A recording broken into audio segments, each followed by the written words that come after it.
8장 라오디게아 교회. 라오디게아 교회 사자에게 편지하라.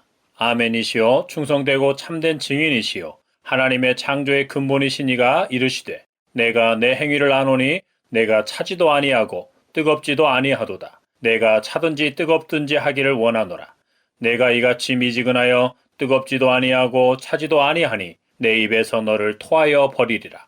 내가 말하기를 나는 부자라 부요하여 부족한 것이 없다 하나 내 곤고한 것과 가련한 것과 가난한 것과 눈먼 것과 벌거벗은 것을 알지 못하는도다. 내가 너를 권하노니 내게서 불로 연단한 금을 사서 부요하게 하고 흰옷을 사서 입어 벌거벗은 수치를 보이지 않게 하고 안약을 사서 눈에 발라 보게 하라. 물은 내가 사랑하는 자를 책망하여 징계하노니 그러므로 내가 열심을 내라 회개하라. 볼지어다 내가 문 밖에 서서 두드리노니 누구든지 내 음성을 듣고 문을 열면 내가 그에게로 들어가 그와 더불어 먹고 그는 나와 더불어 먹으리라. 이기는 그에게는 내가 내 보좌에 함께 앉게 하여 주기를 내가 이기고 아버지 보좌에 함께 앉은 것과 같이 하리라. 귀 있는 자는 성령이 교회들에게 하시는 말씀을 들을지어다. 계시록 3장 14절부터 22절. 라오디게아 교회에 말씀하시는 예수님은 어떤 분이십니까? 아멘이시요 충성되고 참된 증인이시요 하나님의 창조의 근본이십니다. 그렇습니다. 예수님은 하나님 아버지의 보내심을 받아 성육신하셔서 이 땅에 사시는 동안 하나님 아버지께 신실하셨습니다. 아버지의 뜻에 언제든지 아멘으로 화답하셨고 하나님 아버지와 아버지의 구원 계획에 대해 참된 증인의 삶을 사셨으며 죽기까지 복종하심으로 그 뜻을 이루셨습니다. 또한 예수님은 창조의 근본 곧 하나님 아버지와 함께 세상을 창조하신 하나님이십니다. 사도 요한은 요한복음 1장에서 예수님이 태초부터 계신 하나님이요 창조주이심을 가장 먼저 선포했습니다. 성부 하나님과 성자 예수 그리스도가 창조주이심을 믿고 피조물로서 그에 합당하게 반응하는 것이 올바른 신앙의 출발점입니다. 하나님을 자기의 창조주로 자기를 하나님의 피조물로 인정하지 않는 자는 복음을 받아들일 준비가 안 된 자입니다. 하나님이 자기의 창조주가 아니라면 그는 누구에게 죄를 지은 자입니까? 성부 하나님을 나의 창조주요 모든 만물의 창조주로 인정할 때 비로소 하나님께 죄를 지은 죄인임을 인정하게 되고 하나님께서 죄인인 나를 구원하시기 위해 하나님 자신과 화목하게 하시기 위해 예수 그리스도를 보내주셨음이 인정되고 믿어지는 것입니다. 그렇지 않으면 하나님은 그저 좋으신 분이요 나를 사랑하시는 분 정도로 알게 됩니다. 오늘날 복음 전도와 설교의 문제가 이것입니다.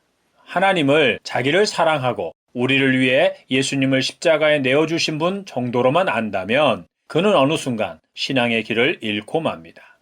하나님 아버지와 예수 그리스도에 대한 경외심을 잃어버리고 자기 중심적인 신앙을 가지게 되며 성경의 하나님과 세상 죄를 지고 가는 하나님의 어린 양이신 예수님이 아닌 다른 하나님, 다른 예수를 쫓는 자가 될 가능성이 높습니다. 창조주 하나님께 대하여 자신이 죄인임을 깨닫고 회개하지 않는 자라면 엄밀히 말해 그는 예수 그리스도를 올바르게 알고 믿는 것이 아닙니다. 예수님의 십자가는 우리가 하나님께 범죄한 죄인임을 철저하게 느끼게 하기 때문입니다. 라오디게아 교회에 말씀하신 예수님은 아멘이시고 충성되고 참된 증인의 삶을 사신 분이요 창조의 근본 곧 창조주이십니다. 그것은 라오디게아 교회가 예수님의 본, 예수님의 발자취를 잘 따라오고 있다는 것을 말씀하시기 위함이 아니라 예수님의 삶과는 정반대의 삶을 살고 있다는 것을 책망하시기 위한 의도입니다. 사실 라오디게아 교회와 같은 영적 상태에 있는 자나 교회들의 경우 그들에게 예수님은 아멘이요 충성되고 참된 증인이시며 창조의 근본이십니다 라고 말하는 것만으로도 충분히 뜨끔하게 만듭니다. 그들이 양심의 화인을 맞지 않았다면 말입니다. 개인적으로나 교회적으로 예수님을 주님으로 모시고 있다면, 주인으로 모시고 있다면 그들을 통해 예수님이 드러나게 되어 있습니다. 참 빛이신 예수님이 주님으로 계신다면 반드시 그 빛이 새어나오게 되어 있습니다. 빛이 없다면 그는 아직 그리스도인이 아닙니다. 그 교회를 통해 예수님의 참빛, 그 빛이 비춰지지 않고 있다면 그 교회는 죽은 교회입니다. 예수님을 주님으로 모시고 살아간다면 그는 라오디게아 교회에 말씀하시는 예수님처럼 예수님의 말씀에 기록된 예수님의 말씀에 항상 아멘 합니다. 그것은 충성, 곧 죽는 순간까지 말씀대로 순종한다는 것이요. 예수님을 믿는 믿음을 배반하지 않는다는 것입니다. 또한 말과 행실을 통해 예수님을 증거하는 참된 증인으로 살아갑니다. 그것이 자기들을 지으시고 구원하신 하나님 아버지와 예수 그리스도를 영광스럽게 하는 삶이요. 자기들 또한 영광을 얻는 길임을 잘 알기 때문입니다. 배교는 택함을 받지 않는 자들이 기독교를 선택해서 교회 안에 있다가 환난이나 핍박, 세상의 유혹 때문에 교회를 떠나는 것입니다. 택함을 받은 자들은 흔들릴 수는 있으나 배교한 자로 죽지는 않습니다. 죽으면 회개할 기회가 없기 때문입니다. 예수님을 주님으로 모시고 살아간다면 빌라델비아 교회에 말씀하시는 예수님처럼 거룩하고 진실하사 다윗의 열쇠를 가지신 예수님처럼 거룩하고 진실한 삶을 삽니다. 그 삶이 곧 전도가 됩니다. 단순히 하나님은 당신을 사랑하십니다. 예수님이 당신을 위해 십자가에 죽으셨습니다 등의 구호가 아니라 하나님 앞에서 거룩하고 진실하게 살아가는 모습을 통해 사람들에게 하나님과 예수님을 결코 가볍지 않게 증거하는 것입니다. 세상은 이런 교회를 통해 하나님 나라의 모습을 보게 됩니다. 하나님이 왕으로 통치하시는 하나님 나라의 모습과 하나님의 다스림을 기뻐하며 즐거이 순종하며 사는 성도들의 모습을 보게 됩니다. 하나님께서는 그런 교회에게 택하신 자들을 맡기십니다. 예수님을 주님으로 모시고 살아간다면 사대교회에 말씀하시는 예수님, 하나님의 7영과 7뼈를 가지신 예수님처럼 교회에 대해 올바르게 생각합니다. 예수님이 교회의 주인이시요 주관자시며 교회에 생명력을 불어넣어서 자라게 하시며 교회다움을 결정하는 분이심을 기억합니다. 그래서 사역이나 활동이 아니라 예수님과 그분의 말씀에 집중하고 모든 사역과 활동을 통해 예수님을 드러내기를 힘씁니다. 사역의 성과가 아니라 동기와 과정, 결과가 예수님 중심, 예수님의 말씀대로 시작되고 진행되며 예수님을 증거하는 것이 되기를 힘쓴다는 것입니다. 여기서 한 가지 기억할 것은 사역을 이끌어가는 자나 참여하는 자들이 반드시 자기 집을 잘 다스리는 자들이어야 한다는 것입니다. 교회 안에서만이 아니라 교회 밖에서도 선한 삶에 대해 인정을 받는 자여야 합니다. 그런 자들이 직분자로 있는 교회는 하나님을 영광스럽게 하는 열매를 많이 맺습니다. 예수님을 주님으로 모시고 살아간다면 두아디라 교회에 말씀하시는 예수님, 눈이 불꽃 같고 발이 빛난 주석과 같은 하나님의 아들이신 예수님처럼 탁월한 분별력과 통찰력으로 비도덕적인 행실이나 파당을 만들어서 교회를 더럽히거나 혼란스럽게 하고 말씀을 왜곡하거나 가감하는 자들과 세상적인 가치를 따라 살아가는 자들을 밝히 드러내 그에 따른 징계를 내립니다. 만약 설교자들이 말씀을 하나님 중심이 아닌 사람 중심으로 왜곡하거나 가감하여 잘못 가르친다면 또 땅의 것들을 추구하게 만든다면 개선을 요구해야 합니다. 그럼에도 그들이 고집을 부린다면 그는 하나님께서 세우신 설교자가 아닐 수 있습니다. 하나님의 기준에서 그는 강단에 설 자격이 없습니다. 하나님이 세우신 자여서 하나님이 하시도록 내버려 둬야 하는 것이 아닙니다. 예수님과 사도들은 성도들에게 거짓 선생, 거짓 선자들을 분별하고 그들의 가르침을 듣지도 말고 따르지도 말라고 하셨습니다. 그리고 그들에게서 돌아서라고 경고하셨습니다. 그런 자들과 타협하거나 그들의 행위를 묵인하는 교회는 두아디라 교회와 같은 책망을 받게 될 것입니다. 하나님은 목회자에게만, 설교자에게만 책임을 묻지 않으실 것입니다. 그 누구도 목회자 핑계를 댈 수 없습니다.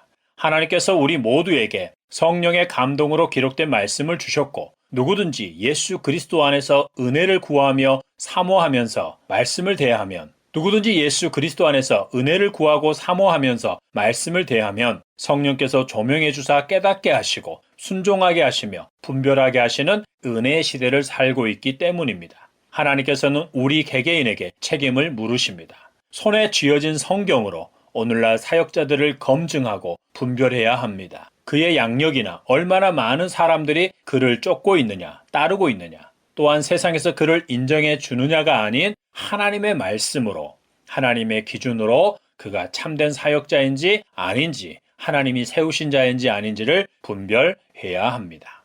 예수님을 주님으로 모시고 살아간다면 버가모 교회에 말씀하시는 예수님, 좌우에 날성검을 가지신 예수님처럼 교회 안이나 밖에서 전해지고 가르쳐지는 것들이 하나님께로부터 온 말씀인지 아니면 발람의 교훈이나 니골라당의 교훈처럼 사람 중심이나 일반 종교적인 가르침 또는 현실 도피적인 신비주의적인 가르침인지를 분별하게 됩니다. 사람 중심으로 말씀을 해석하여 가르치는 자들과 세상 일과 하나님의 일을 이원화시키고 이분법적으로 영적인 것만을 추구하게 만드는 현실 도피적인 가르침을 전하는 자들에 대해 예수님은 회개하라고 말씀하셨습니다. 그들은 가정과 사회, 직장에서 자기에게 주어진 역할에 대한 책임을 다하지 않습니다. 그것은 올바른 믿음이 아닙니다.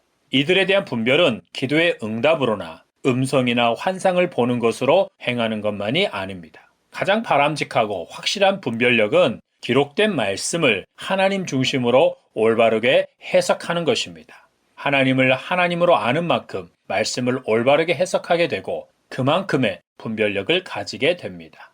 중요한 것은 하나님을 어떤 하나님으로 알고 있느냐입니다.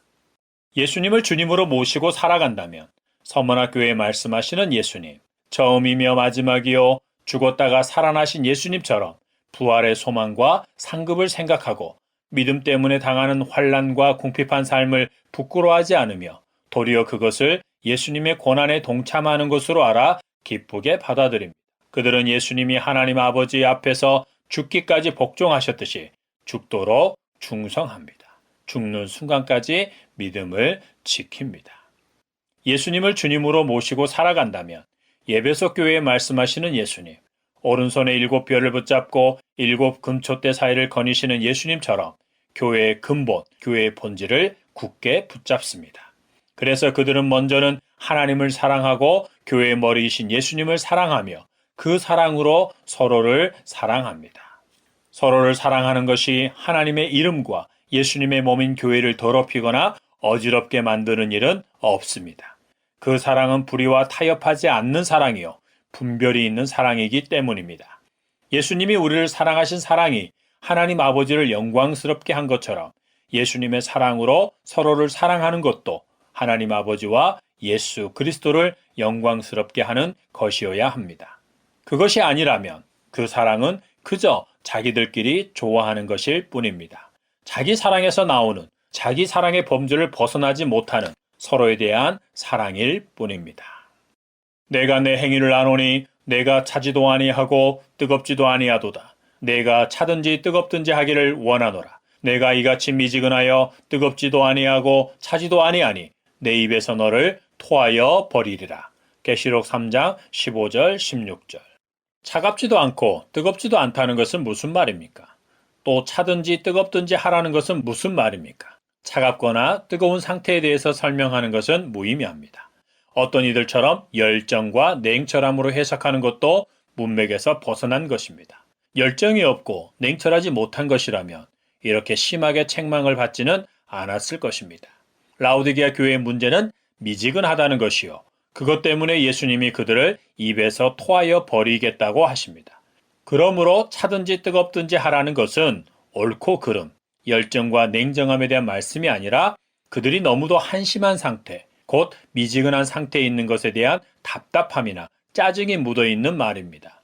미지근한 상태에 있는 것은 도저히 참을 수 없기 때문에 차라리 뜨겁든지 차든지 하라는 것입니다. 입장을 분명하게 하라는 것입니다. 그러면 미지근하다는 것은 무엇입니까? 힌트는 예수님이 그들을 토하여 버리신다는 것입니다. 하나님께서 어떤 경우에 사람을 토하여 버리십니까? 믿음에 있어서 미지근한 상태에 있는 자들입니다. 그것은 단순히 믿음이 식은 상태에 있다는 것이 아니라 하나님과 세상에 양다리를 걸치고 있다는 것입니다.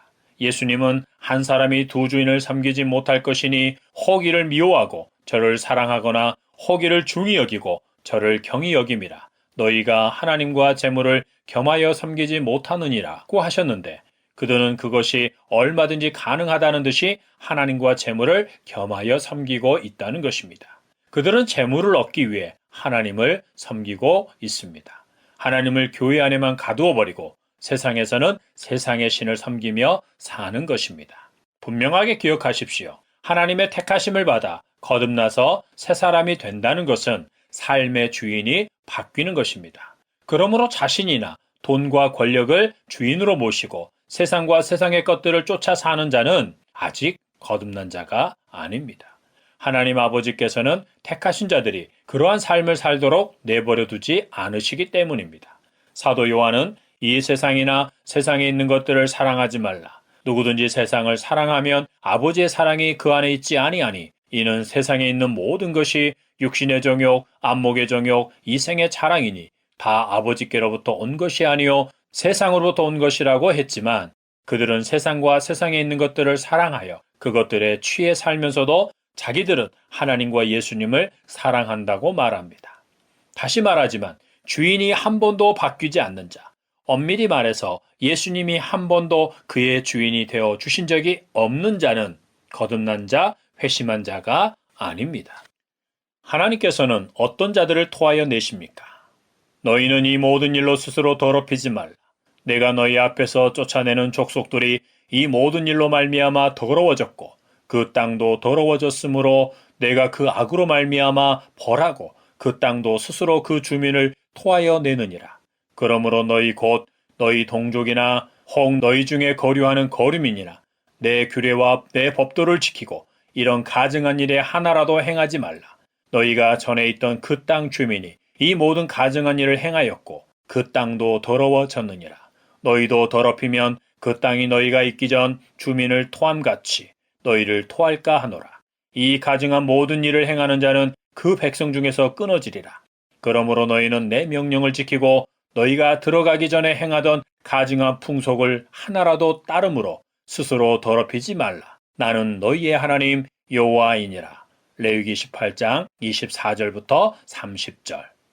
이 모든 일, 레위기 18장 24절에서 말하는 이 모든 일은 가나안 땅의 주민들이 행한 가증한 일로 직접적으로는 레위기 18장 6절부터 자세하게 말씀하신 성적으로 문란한 행위들입니다. 그들은 성적인 순결, 부부 관계에서의 성생활을 지키지 않고 육체적인 정욕을 따라 무분별하게 행했습니다. 그것은 단지 성적인 타락만을 의미하지 않습니다. 무신론자든지 유신론자든지 그들의 삶은 종교심과 불가분의 관계에 있습니다. 자기 밖에 있는 존재를 신으로 섬기느냐 아니면 자기 안에 있는 존재 또는 자기 자신을 신격화하여 섬기느냐의 차이일 뿐입니다. 하나님을 창조주로 예수님을 구주와 주님으로 믿는 그리스도인들 외에 자기 밖에 있는 존재를 신으로 섬기는 자들의 신은 어떤 신입니까? 그들이 그 존재에게 신적인 의미를 부여해서 인정해준 신입니다. 결국 자기를 위해주는 신을 자기 밖에 만든 것일 뿐입니다. 당시 가나안 백성들의 무질서하고 무분별한 삶은 그들의 종교, 곧 우상숭배와 깊은 관계가 있습니다. 그들은 바알과 아세라를 섬기는 것만이 아니라 자기 자녀를 몰렉에게 제물로 바칠 정도로 종교심이 많고 컸습니다. 그럼에도 다른 본문과는 달리 우상 숭배에 대한 언급보다 성적인 순결을 강조하는 것은 종교적인 행위 자체가 아니라 그런 종교적인 행위를 한 자들의 삶의 모습이 곧 그들의 신앙의 열매가 그들에 대해 아주 명확하게 말해주기 때문입니다. 다시 말해서 그들의 삶의 모습이 그들이 어떤 존재를 신으로 섬기고 있는지를 가장 확실하게 증명해 준다는 것입니다. 한 사람의 종교는 그 사람의 삶의 모습, 곧 사회적인 지위와 경제 수준이 아니라 삶의 가치관과 청렴도를 결정합니다. 하나님께서는 성적인 순결로 그 땅 거민들의 영적인 순결을 판단하셨습니다. 하나님께서는 레위기 18장 3절에서 자기 백성에게 애굽 땅의 풍속을 따르지 말고 가나안 땅의 풍속과 규례도 행하지 말라고 경고하셨습니다. 그들의 풍속과 규례, 문화가 그들의 종교에 기반을 두고 있었기 때문입니다. 하나님께서 소돔과 고모라 성을 불로 심판하신 것은 어떤 이들의 주장처럼 성적인 타락과 동성애 때문만이 아닙니다. 그것은 근본적인 이유가 아니라 죄의 결과들 중 대표적인 하나일 뿐이었습니다.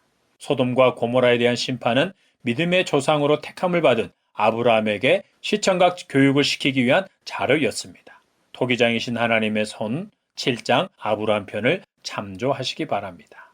사도 바울은 로마서 1장에서 하나님을 알되 하나님을 영화롭게도 아니하며 감사하지도 아니하고 오히려 그 생각이 허망하여지며 미련한 마음이 어두워졌나니 스스로 지혜 있다 하나 어리석게 되어 썩어지지 아니하는 하나님의 영광을 썩어질 사람과 새와 짐승과 기어다니는 동물 모양의 우상으로 바꾸어 버린 자들에 대하여 하나님께서 어떻게 하시는지를 말합니다. 하나님께서는 그들을 마음의 정욕대로 더러움에 내버려 두십니다. 그리고 그들을 부끄러운 욕심에 내버려 두십니다. 또한 그들을 그 상실한 마음대로 내버려 두십니다. 그 결과 그들은 그들의 몸을 서로 욕되게 하고 여자나 남자나 이성애가 아닌 동성애자가 되어 동성에게 성욕을 느끼고 부적절한 관계를 맺게 됩니다.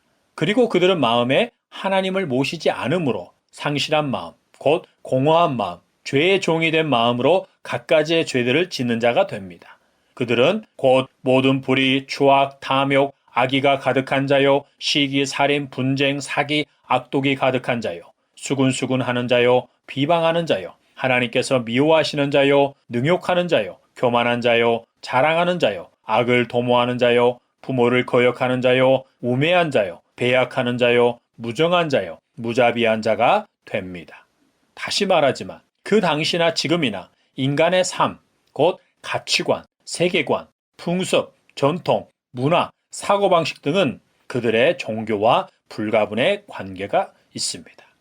그래서 한 개인이나 교회의 육체적인 순결, 성적인 순결, 도덕적인 수준 등을 통해 그들의 영적인 순결의 정도를 가늠해 볼 수 있고 그들이 누구를 하나님으로 섬기고 있는지, 하나님을 어떤 하나님으로 알고 섬기고 있는지를 알 수 있으며 그들이 하나님의 주권과 섭리를 인정하는지, 예수 그리스도를 주님으로 그들의 삶의 주인으로 모시고 있는지를 가늠해 볼 수 있습니다.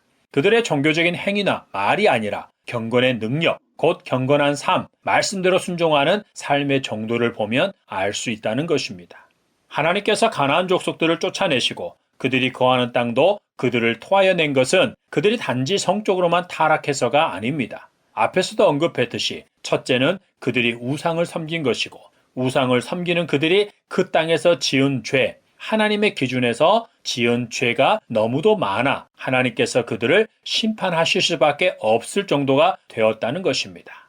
여러 죄들로 인해 그들의 죄의 분량이 찬 것입니다. 물론 가장 중요한 이유는 하나님께서 가나안 땅을 자기 백성에게 주시려고 작정하셨다는 것입니다. 당시 모든 민족이 가나안 민족의 죄악된 상태와 50보 100보였기 때문입니다. 만약 하나님께서 다른 지역을 주시려고 작정하셨다면 그 지역에 사는 민족들이 가나안 민족과 같은 운명을 맞이했을 것입니다. 이스라엘 백성은 위와 같은 경고, 말로만 듣지 않고 자기들의 손으로 가나안 민족들의 죄에 대한 하나님의 심판을 직접 집행한 실제적인 경고를 들었음에도 훗날 자기들이 같은 일을 겪게 됩니다. 이스라엘 백성의 일부는 바벨론의 칼에 죽고 일부는 흩어지고 일부는 포로로 끌려가므로 약 70년 동안 그 땅이 버림을 당합니다. 그 이유에 대해서는 예레미야와 에스겔서에 잘 나와 있습니다. 한마디로 요약하면 우상 숭배와 그에 따른 죄악된 삶 때문이었습니다. 그들은 바벨론 포로에서 돌아와서도 그리 크게 달라지지 않았습니다. 이스라엘의 회복에 대한 예언들의 궁극적인 성취는 포로에서 돌아온 이스라엘 백성들을 통해서가 아니라 예수 그리스도를 통해 궁극적으로 이루어질 것들이었습니다. 이스라엘 백성들은 포로에서 돌아왔지만 옛날 버릇 어디 가냐라는 말처럼 또다시 죄악된 삶을 살기 시작했습니다. 그것은 에스라, 느헤미야, 말라기를 통해서도 잘 알 수 있습니다. 제사장들과 백성의 지도자들, 그리고 모든 백성들이 하나님을 경외하기는커녕 하나님을 무시하고 멸시하는 삶을 살았습니다. 하나님께서 레위와 세우신 생명과 평강의 언약을 깨뜨린 제사장들, 그들은 하나님의 말씀을 바르게 전하고 가르치기보다 사람들의 기호와 편의대로 말씀을 가르치고 그들의 죄악된 삶을 하나님의 이름으로 합리화시켜 주었습니다. 회개와 돌이킴이 없는데도 값싼 사죄의 선언과 축복을 남발하였습니다. 그래서 하나님께서는 사람에게 좋게 말씀을 전하는 제사장들로 하여금 모든 사람들로부터 멸시와 천대를 당하게 하시겠다고 하십니다. 말라기 2장 5절부터 9절 참조. 또한 유대 백성에게 또한 유다 백성을 책망하시면서 이렇게 말씀하십니다. 너희가 이런 일도 행하나니 곧 눈물과 울음과 탄식으로 여호와의 제단을 가리게 하는도다. 그러므로 여호와께서 다시는 너희의 봉헌물을 돌아보지도 아니하시며 그것을 너희 손에서 기꺼이 받지도 아니하시거늘 너희는 이르기를 어찌 됨이니까 하는도다. 이는 내가 어려서 맞이한 아내 사이에 여호와께서 증인이 되시기 때문이라. 그는 내 짝이요 너와 서약한 아내로되 내가 그에게 거짓을 행하였도다. 말라기 2장 13절 14절. 이것은 가정폭력, 언어와 물리적인 폭력에 대한 책망이십니다. 가정폭력은 남편이나 아내의 일방적인 학대일 수도 있고 서로 간의 학대일 수도 있습니다. 부모가 자녀를 학대하는 것일 수도 있고 자녀가 부모를 학대하는 것일 수도 있습니다. 하나님께서는 가정폭력을 행하는 자의 봉헌물, 곧 예배와 헌금, 봉사, 섬김 등의 일체의 모든 헌신을 받지 않으십니다. 하나님께서 받으시는 것이 되게 하려면 가정폭력을 회개하고 돌이켜야 합니다. 먼저 하나님께 죄를 인정하고 고백한 후 당사자에게 진심으로 용서를 구하고 화해를 해야 합니다. 그리고 가정을 믿음의 가정으로 온전히 세운 후에 그가 하나님께 드리는 봉헌물을 하나님이 받으시는 것입니다. 하나님께서는 아내나 남편에게 거짓을 행하는 자, 곧 학대나 부부의 도리를 저버리는 말과 행동을 행하는 자, 또 예수님이 말씀하신 것 외에 다른 이유로 이혼하는 자와 학대하는 자를 미워하신다고 말씀하십니다. 예수님이 라오디게아 교회를 입에서 토하여 버리시겠다고 하신 것은 지금까지 설명한 것처럼 그들의 삶이 우상 숭배하는 자들의 삶과 같기 때문입니다. 결과적으로 그들은 우상 숭배를 하고 있었습니다. 탐심은 우상 숭배입니다. 물질에 대한 탐심, 성에 대한 탐심, 세상적인 것들에 대한 탐심, 이 모든 탐심은 우상 숭배입니다. 그들은 경제적으로 부유했고 부족한 것이 없었습니다. 그러나 하나님 보시기에 그들의 실제 모습은 곤고하고 가련하였으며 가난하고 눈이 먼 자요 벌거벗은 자였습니다. 자기들의 부유한 삶, 부족한 것이 없는 삶을 만족스러워하며 자랑하고 있을 때 예수님은 그들에게 너희가 얼마나 가난하고 불쌍한 자인지를 알지 못하느냐라고 반문하신 것입니다. 그들은 예수님이 가장 싫어하시는 삶, 위선적이고 가증스러운 삶을 살고 있었습니다. 반대로 서머나 교회의 경우는 그들이 믿음을 지키는 것 때문에 환난을 당하고 궁핍한 삶을 살고 있었으나 예수님은 그들에게 실상은 내가 부유한 자니라고 칭찬하시며 대견스러워 하셨습니다. 예수님은 믿는 자들이 어떠한 형편과 처지에 있든지 환난을 당하고 궁핍하며 비천한 삶을 산다고 부끄러워하지 않으십니다. 예수님은 우리의 외적인 조건, 경제적인, 사회적인 위치 등이 아니라 믿음으로 살고 있느냐를 보십니다. 서머나 교회는 믿음을 지키고 있었습니다. 그 믿음 때문에 환난을 당하고 궁핍한 삶을 살고 있었던 것입니다. 그래서 예수님은 서머나 교회를 자랑스러워 하신 것입니다. 라오디게아 교회가 뜨겁지도 차지도 않아 예수님이 입에서 그들을 토하여 버리시겠다고 하신 것은 그들이 도저히 먹을 수 없는 음식과 같은 상태였다는 것입니다. 먹으면 토해버릴 것 같은 음식 말입니다. 오늘날로 말하면 그들은 외적으로 볼 때 매우 훌륭했습니다. 크고 멋진 건물과 최신식 인테리어 장식, 그리고 재정은 넉넉했고 교회 구성원들의 경제적인 수준은 대체적으로 부유했으며 사회적으로 영향력 있는 위치에 있는 자들도 있었습니다. 많은 사람들이 부러워하거나 호감을 가질 수 있는 교회였습니다. 그러나 그 교회가 예수님의 입에는 썩은 음식과 같았다는 것입니다. 왜 그들은 썩은 음식과 같았습니까? 믿음과 착한 양심을 가지라. 어떤 이들은 이 양심을 버렸고 그 믿음에 관하여는 파선하였느니라. 그 가운데 후메네오와 알렉산더가 있으니 내가 사단에게 내준 것은 그들로 훈계를 받아 신성을 모독하지 못하게 하려 함이라. 디모데전서 1장 19절 20절. 후메네오와 알렉산더처럼 신앙 양심을 버리고 배가 파선한 것과 같이 믿음에 파선한 상태로 살고 있다는 것입니다. 사도 바울은 그 두 사람을 사단에게 내어 주었다고 했습니다. 그들이 더 이상 주님의 몸인 교회를 더럽히거나 오염시키지 못하도록 교회 밖으로 내쫓았다는 말입니다. 이와 같이 예수님도 하나님과 세상의 양다리를 거치고 하나님과 세상을 모두 사랑할 수 있고 하나님과 재물을 동시에 섬길 수 있다고 하면서 그렇게 얻은 재물을 가지고 하나님을 섬기는 데 쓰고 있다고 하는 자들을 가증스럽게 여기고 역겨워하면서 토해버리신다는 것입니다. 하나님께서 우리를 거듭나게 하시고 믿음을 주사 새 사람이 되게 하신 목적은 무엇입니까? 모든 사람에게 구원을 주시는 하나님의 은혜가 나타나 우리를 양육하시되 경건하지 않은 것과 이 세상 정욕을 다 버리고 신중함과 의로움과 경건함으로 이 세상에 살고 복스러운 소망과 우리의 크신 하나님 구주 예수 그리스도의 영광이 나타나심을 기다리게 하셨으니 그가 우리를 대신하여 자신을 주심은 모든 불법에서 우리를 속량하시고 우리를 깨끗하게 하사 선한 일을 열심히 하는 자기 백성이 되게 하려 하심이라. 디도서 2장 11절부터 14절.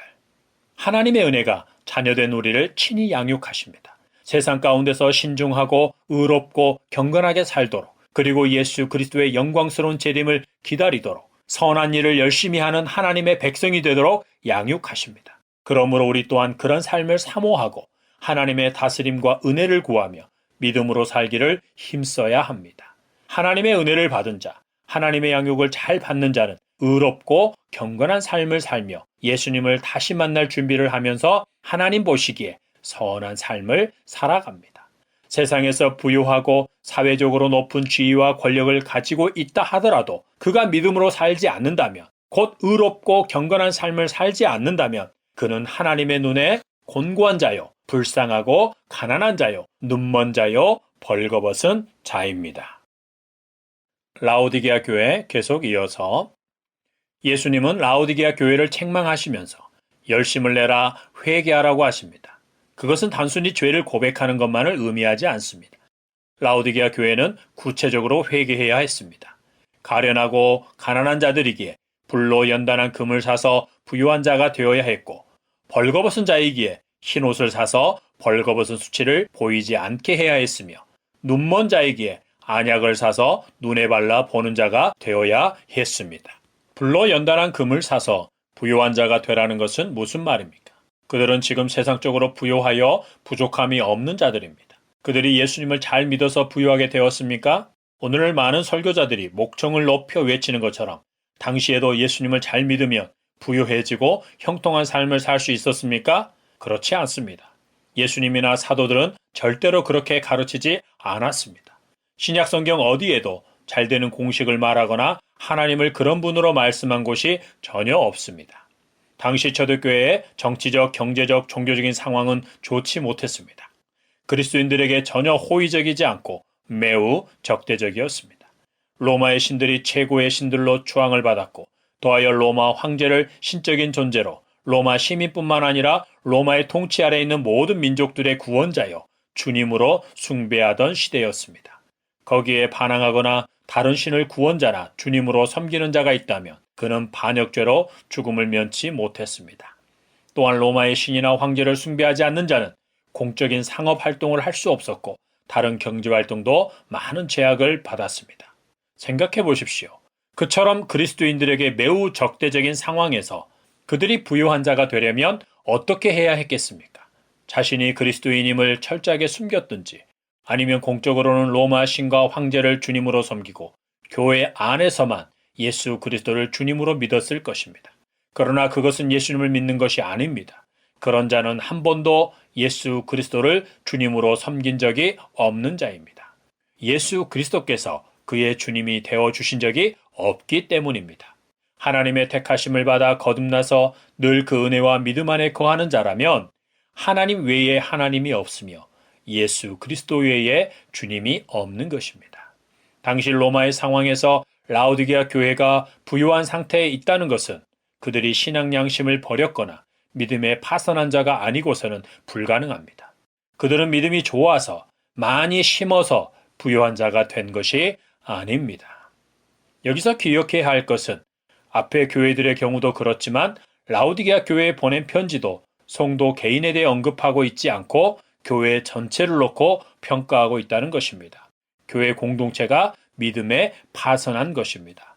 라오디게아 교회의 머리가 예수님이 아닌 것입니다. 그들 중에 소수는 참된 믿음을 가지고 있을 수 있습니다. 대부분이 쭉정이거나 갈아지고 몇몇 알곡만 있다는 것입니다. 그러나 교회 주류 세력들의 믿음이, 지도자들의 믿음이 파선한 상태에 있어서 믿음이 전혀 없는 교회의 모습이라는 것입니다. 그들은 교회 밖에서 자기들의 생계를 위해 다른 신, 곧 로마 신이나 황제, 결국은 물질의 신 맘몬을 섬기는 모습을 그대로 가진 채 교회에 속한 자가 되어 하나님과 예수님의 이름을 부르는 자들이었습니다. 라오디게아 교회는 세속화된 교회의 전형적인 모습입니다. 공동체를 빚으시는 하나님의 손 9장 교회의 세속화와 그 결과를 참조하시기 바랍니다.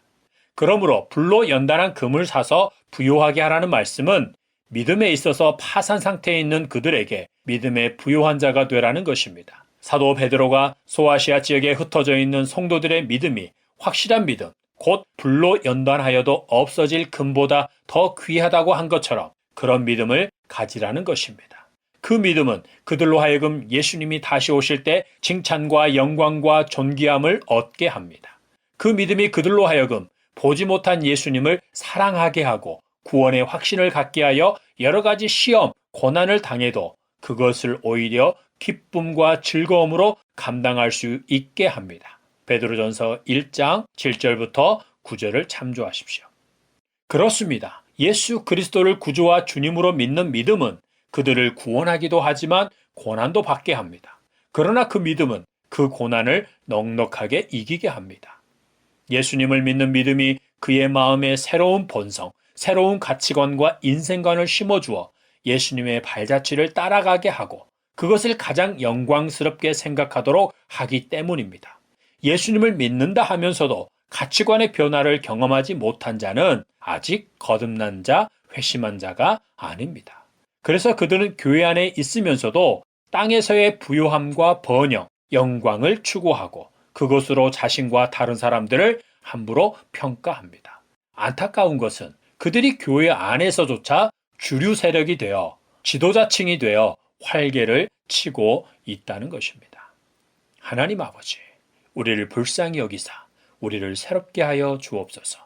하나님의 부흥을 주옵소서. 그리하여 우리로 하나님을 경외하게 하시고 하나님의 다스림을 기뻐하고 즐거워하는 자가 되게 하소서. 다른 예수와 다른 복음을 전하는 자들의 입을 막으사 그들로 잠잠하게 하소서. 이 시대의 사도 바울과 같이 하나님의 말씀을 맡은 자로서 충성하는 자들을 세워 주옵소서. 예수 그리스도의 이름으로 기도합니다. 아멘. 흰옷을 사서 입어 벌거벗은 수치를 보이지 않게 하라는 것은 무엇입니까? 지금 라오디게아 교회가 벌거벗은 몸으로 수치스러운 상태에 있기 때문에 옷을 입되 흰옷을 입으라는 것입니다. 그것은 흰옷을 입은 자로 살라는 것입니다. 그러면 어떤 사람이 흰옷을 입게 됩니까? 예수님이 사대교회에 편지를 보내시면서 그 옷을 더럽히지 아니한 자 몇 명이 흰옷을 입고 예수님과 함께 다닐 것이라고 말씀하셨습니다. 그러므로 라오디게아 교회가 벌거벗었다는 것은 그들이 더럽혀졌다는 것입니다. 어떻게 더럽혀졌습니까? 그것은 어떠한 자들이 흰옷을 입게 되는지를 보면 알 수 있습니다. 장로 중 하나가 응답하여 나에게 이르되 이 흰옷 입은 자들이 누구며 또 어디서 왔느냐? 내가 말하기를 내 주여 당신이 아시나이다 하니 그가 나에게 이르되 이는 큰 환난에서 나오는 자들인데 어린 양의 피에 그 옷을 씻어 희게 하였느니라. 계시록 7장 13절 14절. 그들은 14만 4천 명과 아무도 능히 셀 수 없는 큰 무리로서 예수 그리스도를 구주와 주님으로 믿어 예수 그리스도로 옷을 입은 자들이요. 믿음 때문에 세상의 미움과 핍박과 환난을 당하는 중에도 그 믿음을 지킨 자들입니다. 또한 그들은 여자와 더불어 더럽히지 아니하고 순결한 자라 어린 양이 어디로 인도하든지 따라가는 자며 사람 가운데서 속량함을 받아 처음 익은 열매로 하나님과 어린 양에게 속한 자들이니 그 입에 거짓말이 없고 흠이 없는 자들입니다. 계시록 14장 4절 5절. 땅에서 흰옷을 입고 사는 자들, 곧 예수 그리스도로 입은 옷을 더럽히지 않고 사는 자들이 천국에서 영원한 확증으로서 흰옷을 입습니다. 라오디게아 교회는 예수 그리스도로 입은 옷을 더럽혔습니다. 하나님께서 예수 그리스도로 말미암아 의로운 자라 하시고 자녀되는 권세를 주셨는데 그 이름에 먹칠하는 삶을 산 것입니다. 그들은 예수님을 구원자로 믿고 있을지는 모르나 그들의 삶의 주인으로 모시지는 않았고 세상에서 잘되고 부유한 삶을 살기 위해 유혹하기도 전에 먼저 그들과 타협하고 예수님을 배반하는 삶을 산 것입니다.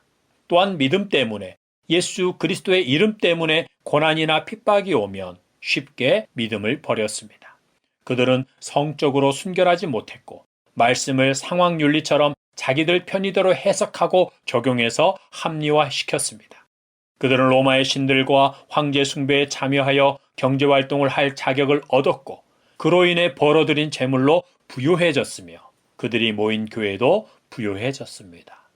그들은 한 걸음 더 나아가 세상에서 누리는 부유한 삶과 편리, 특권을 교회에서도 누리기를 원했고 그런 교회로 만들어 버렸습니다. 오늘날로 말하면 건축상을 받을 만한 건물을 짓고 편의 시설을 갖추었으며 교회에서도 세상에서의 주의와 부에 걸맞는 권과 영향력을 행사한 것입니다. 이런 그들에게 예수님은 흰옷을 사서 입어 수치를 가리라고 하신 것입니다. 예수님이 십자가에 흘리신 피로 더러워진 몸을 씻으라는 것입니다. 그들의 더러운 삶을 회개하고 돌이키라는 것입니다. 라오디게아 교회는 예수님을 믿는 믿음, 불로 연단한 금보다 더 귀하고 능력 있는 믿음을 가져 믿음의 부유한 자가 되어야 했습니다. 또한 하나님 보시기에 썩어 냄새나는 음식과 같이 더러운 삶을 살고 있는 그들의 삶을 회개하고 돌이켜야 했습니다. 그들은 죄사함과 거룩함을 위해 자신을 십자가에 내어주신 예수 그리스도 앞에, 그분의 십자가 앞에 서야 했습니다. 그리고 거룩한 삶, 흰옷을 입고 사는 삶을 살아야 했습니다. 그렇지 않으면 예수님은 그들을 토해버리실 것입니다. 그것은 회개할 기회를 주지 않고 죄의 대가를 치르게 하신다는 것입니다. 그 대가는 어떤 형태로 나타납니까? 이스라엘은 질병, 재난, 전쟁, 식민지배 등 여러 가지 방법으로 죄의 대가를 치렀습니다. 죄를 지은 당사자가 부모 세대가 대가를 치른 경우도 있었고 죄의 대가를 그들의 자녀 세대가 치르기도 했으며 또한 부모와 자녀 세대가 같이 그 죄의 대가를 치르는 경우도 있었습니다. 안약을 사서 눈에 발라 보게 하라는 것은 무엇입니까? 라오디게아 교회가 눈이 먼 상태에 있다는 것이요. 고침을 받고 눈을 떠서 보라는 것입니다. 그것은 두 가지로 이해할 수 있습니다. 첫째로 눈을 떠서 예수님이 누구신지를, 어떠한 분이신지를 바로 보고 알라는 것입니다. 세상에 비치신 예수님이 나면서부터 눈이 먼 자를 고치셨습니다. 요한복음 9장 참조하시기 바랍니다. 처음에 그는 자기의 눈을 뜨게 하여 보게 하신 분이 누구인지를 몰랐습니다. 그러나 눈을 뜨게 된 일로 인해 바리새인들에게 불려다니다가 쫓겨난 그에게 예수님이 다시 찾아오셔서 내가 인자를 믿느냐라고 물으시자 주여 그가 누구시오니까 내가 믿고자 하나이다 라고 합니다. 그러자 예수님은 그에게 내가 그를 보았거니와 지금 너와 말하는 자가 그이니라고 말씀하십니다. 그러자 그는 예수님에게 엎드려 절하면서 주여 내가 믿나이다 라고 고백합니다. 그의 고백을 들으신 예수님이 모여있는 무리에게 이렇게 말씀하셨습니다. 예수께서 이르시되 내가 심판하러 이 세상에 왔으니 보지 못하는 자들은 보게 하고 보는 자들은 맹인이 되게 하려 함이라 하시니 요한복음 9장 39절. 예수님이 심판하러 오셨다는 것은 한편으로는 하나님께서 택하신 자들의 눈을 뜨게 하여 예수님이 하나님께서 보내신 메시아임을 알아보고 믿게 함으로 그들로 하여금 구원을 얻게 한다는 것이요. 다른 한편으로는 예수님을 하나님께서 보내신 메시아로 알아보지 못하게 함으로 그들로 하여금 지옥 판결을 받게 하신다는 것입니다. 바리새인과 서기관들은 육신의 눈을 뜨고 예수님을 직접 보았음에도 예수님을 메시아로 알아보지 못했습니다. 그래서 그들에 대한 지옥 판결은 정당합니다. 눈을 뜨라는 것은 예수님을 하나님께서 보내신 유일한 구원자로 알라는 것입니다. 그래서 그분 앞에만 엎드리라는 것입니다. 그런데 라오디게아 교회는 예수님을 구원자로 안다고 하면서도 현실적인 삶의 구원자는 로마의 신들이요 로마 황제로 알고 그들 앞에 머리를 조아렸습니다. 그런 자들은 예수님을 주님으로 섬기는 자들이 아닙니다. 그런 자들이 예수님의 몸인 교회를 더럽히고 예수님의 이름을 욕되게 하는 것입니다. 라오디게아 교회의 경우는 이스라엘 백성들이 가나안 땅에 정착했을 때 애굽과 광야에서 자기들을 구원하신 분은 여호와 하나님이요 가나안 땅에서는 풍년이 들게 하고 자손이 번성하게 하는 가나안의 신인 바알과 아세라를 자기들의 구원자로 알아 그들을 섬긴 경우와 같습니다. 이스라엘 백성들은 가나안 땅에서 하나님을 성전에 가두어 버렸습니다. 라오디게아 교회도 예수님과 하나님을 교회 안에, 건물 안에 가두어 버렸습니다. 그리고 세상에서는 먹고 사는 문제에 대해서는 세상의 신 앞에 머리를 조아렸습니다. 우리의 모든 삶의 모든 영역에서 하나님이 우리의 하나님이 아니시면, 모든 일에 예수 그리스도가 주님이 아니시면, 교회 안에서조차도 우리의 하나님이 아니시고 주님이 아니십니다. 이해하시겠습니까? 하나님은 속지 않으십니다. 우리의 모든 삶에 대해 예수님이 우리의 주님, 주인이 아니시면 우리는 그저 교회 건물에 모인 것에 지나지 않습니다.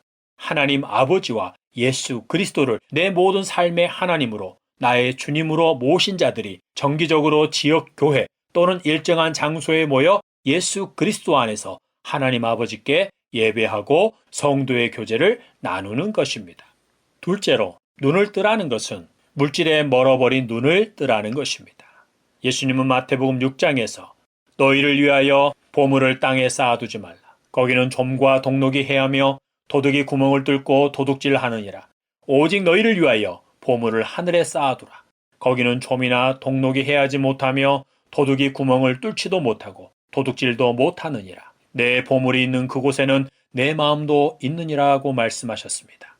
보물을 땅에 쌓아둔다는 것은 땅에서 부유하게 살고자 한다는 것이요.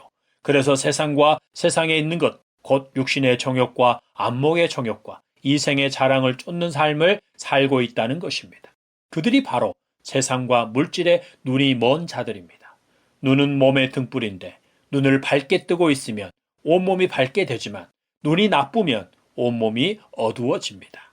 그러면 그들의 삶에 어둠의 일들이, 죄악들이 가득하게 되는 것입니다. 눈이 먼 자들은 누구를 자기의 주인으로 섬겨야 할지를 모릅니다. 그래서 죄의 본성으로 세상과 재물을 주인으로 섬기게 됩니다. 눈을 뜨지 못한 자들, 어둠 가운데 있는 자들에게 그것은 당연한 결과입니다. 그것은 당연한 결과입니다. 그들에게는 세상에서의 삶이, 땅에서의 삶이 가장 중요합니다. 땅에서의 삶이 전부입니다. 그들은 하나님 나라를 바라보지 않습니다. 바라볼 수도 없습니다. 그들이 눈을 뜨지 않는 한 절대로 하나님을 하나님으로, 곧 자기의 창조자요 삶의 주권자로, 또한 예수 그리스도를 자기의 구주와 주님으로 알거나 믿고 섬길 수 없습니다. 눈을 뜨는 것은 하나님의 주권적인 은혜로만 되는 것입니다. 그래서 은혜로 눈을 떠서 주님과 주님이 계신 천국을 바라보고 소망하며 사는 자는 복이 있는 자입니다. 눈을 떠서 보라는 것은 믿음의 주요 온전하게 하신 이인 예수를 바라보라는 것입니다. 자기 앞에 있는 기쁨을 위하여 십자가의 고난을 참음으로 부끄러움을 상관하지 않으시고 결국 하나님 보좌 우편에 앉으신 예수님을 바라보라는 것입니다. 아버지께로 가서 믿는 자들을 위하여 영원한 거처를 예비하며 다시 와서 그들을 데리고 가 그곳에서 그들과 영원히 함께 하실 예수님을 바라보라는 것입니다. 또한 이방인처럼 무엇을 먹을까, 무엇을 마실까, 무엇을 입을까 염려하며 그것을 구하는 자가 아니라 하나님 아버지의 돌보심을 믿음으로 내일을 염려하지 말고 먼저 하나님의 나라와 의를 구하며 살라는 것입니다.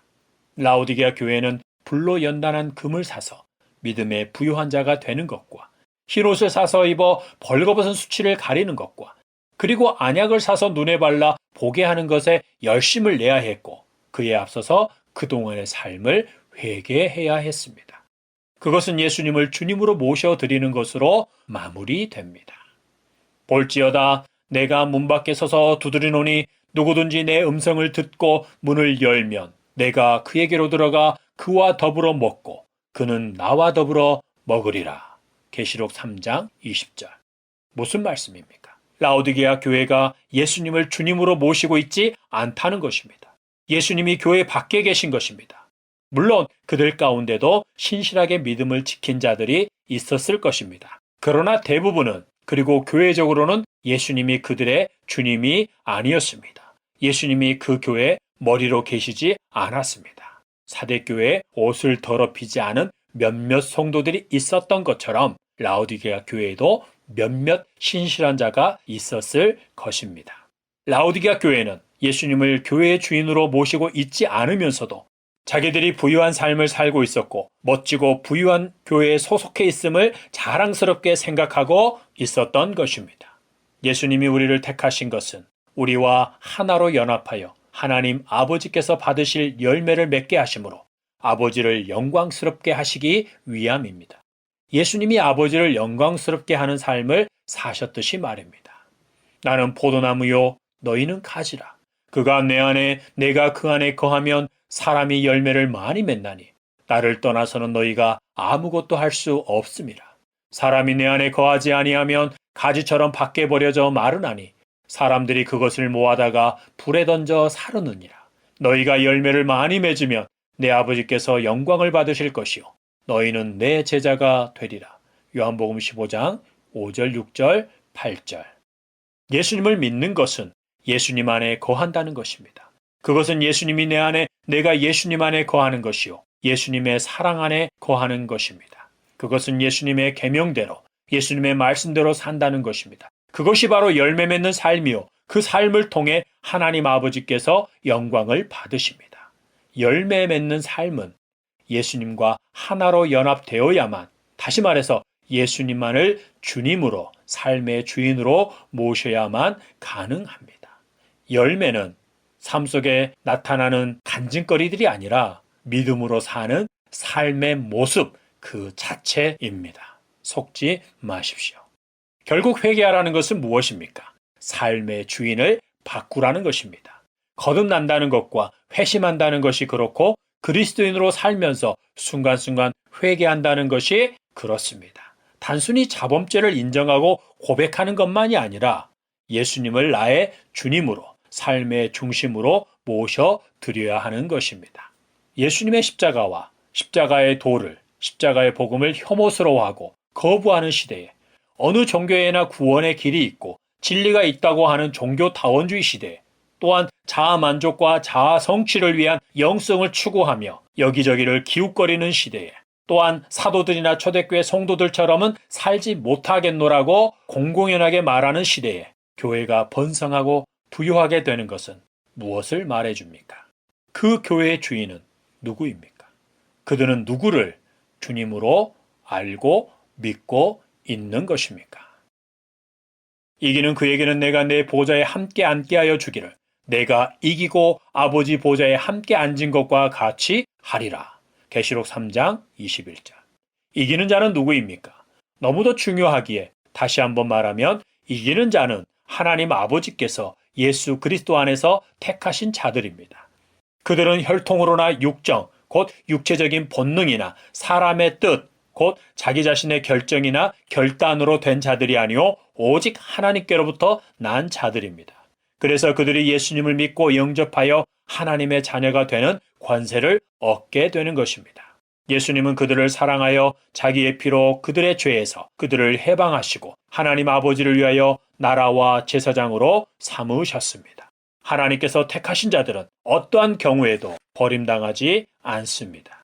하나님께서 예수 그리스도 안에서 택하신 것은 영원한 택하심입니다. 그 누구도 어떠한 세력도 심지어 택함을 받은 자신도 하나님 아버지와 예수 그리스도의 손에서 빼앗을 수 없습니다.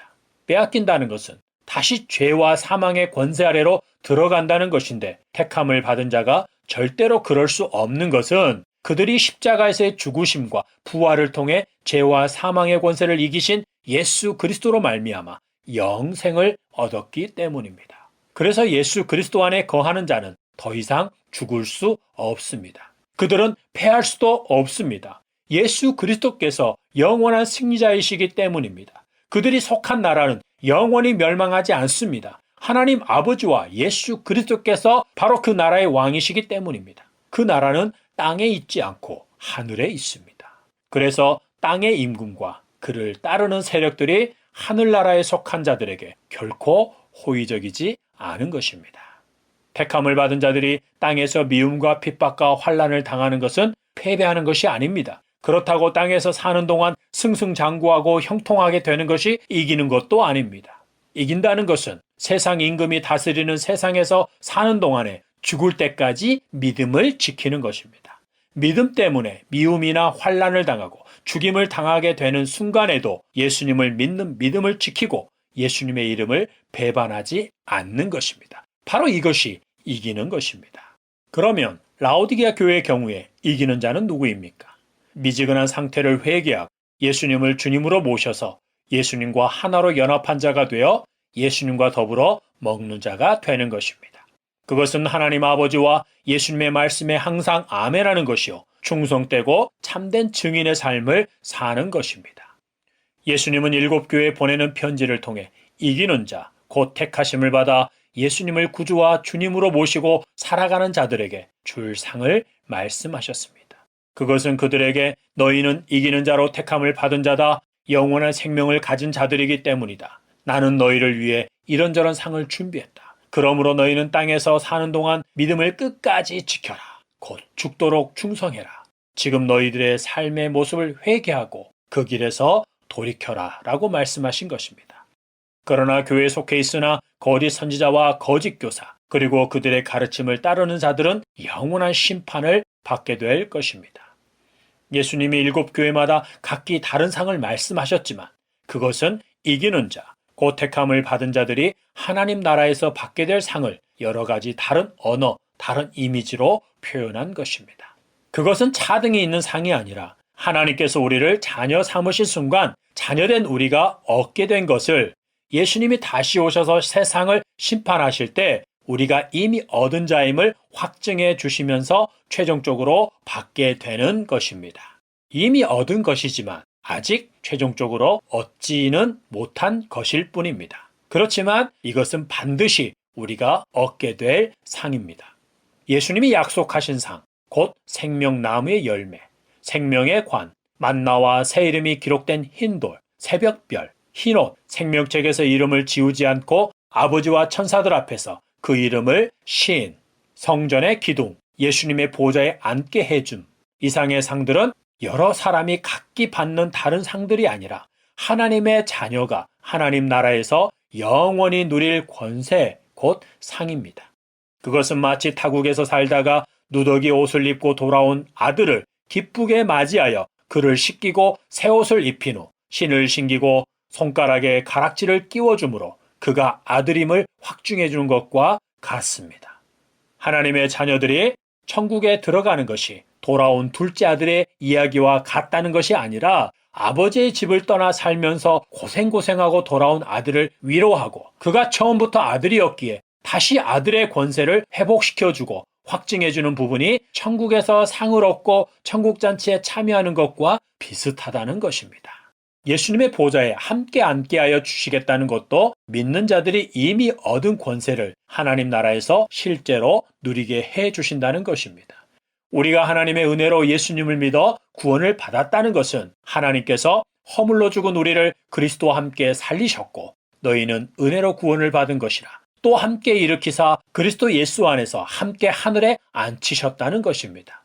그것을 그날에 실제로 누리는 것입니다. 사도 바울은 디모데에게 그리스도 예수의 좋은 병사로 나와 함께 고난을 받으라고 하면서 이렇게 말합니다. 그러므로 내가 택함을 받은 자들을 위하여 모든 것을 참음은 그들도 그리스도 예수 안에 있는 구원을 영원한 영광과 함께 받게 하려 함이라. 미쁘다 이 말이여 우리가 주와 함께 죽었으면 또한 함께 살 것이요 참으면 또한 함께 왕노릇할 것이라. 우리가 주를 부인하면 주도 우리를 부인하실 것이라. 디모데후서 2장 10절부터 12절. 바울이 성도들을 위해 모든 것을 참았다는 것은 모든 부분에 대해서 사도로서 마땅히 누릴 수 있는 권리들을 쓰지 않고 그 권리들을 성도들에게 요구하지 않고 참았다는 것입니다. 자기가 전한 그리스도의 복음에 아무 장애가 없도록 하기 위함이었습니다. 그가 당연한 권리를 쓰지 않은 것은 성도들로부터 사도의 대접을 받는 것보다 하나님 나라에서 받을 상급, 곧 예수님과 함께 왕노릇할 영광을 사모했기 때문입니다. 그래서 그는 그런즉 내 상이 무엇이냐? 내가 복음을 전할 때 값없이 전하고 복음으로 말미암아 내게 있는 권리를 다 쓰지 아니하는 이것이로다 라고 고백합니다. 고린도전서 9장 18절 참조. 우리는 이미 예수님과 함께 하늘에 앉은 자들입니다. 우리는 땅에서 왕같은 제사장으로 살다가 하나님 나라에 가서는 왕노릇하며 영원히 살 자들입니다. 그러므로 우리는 지혜와 계시의 영을 받아 눈을 떠서 우리의 부르심의 소망이 무엇이며 성도에게 주시는 기업의 영광의 풍성함이 무엇이며 믿은 우리에게 베푸시는 능력이 얼마나 큰 것인지를 알기를 힘쓰고 그 은혜를 베풀어 주시길 기도해야 합니다. 예배소 1장 17절부터 19절 참조. 또한 성령으로 말미암아 속사람이 강건하기를 구하고 예수 그리스도께서 우리 마음의 주님으로 계시며 사랑 가운데서 뿌리가 박히고 터가 굳어져서 모든 성도와 함께 그리스도의 사랑의 교제를 나누되 그 넓이와 길이와 높이와 깊이만큼 서로 사랑함으로 하나님 아버지의 충만하심으로 충만하기를 힘쓰고 기도해야 합니다. 에베소서 3장 16절부터 19절 참조. 하나님 아버지와 예수 그리스도와 성령님의 구원 사역과 그로 말미암아 믿는 우리에게 베푸신 은혜와 사랑, 약속 등을 분명하게 안다면 우리는 어떠한 것에도 흔들리지 않게 됩니다. 그리고 우리는 서로를 사랑하되 예수님이 우리를 사랑하신 사랑으로 사랑하게 됩니다. 사도 바울의 기도가 우리의 기도가 되고 하나님께서 그 기도에 응답해 주시길 예수님의 이름으로 축복합니다. 아멘.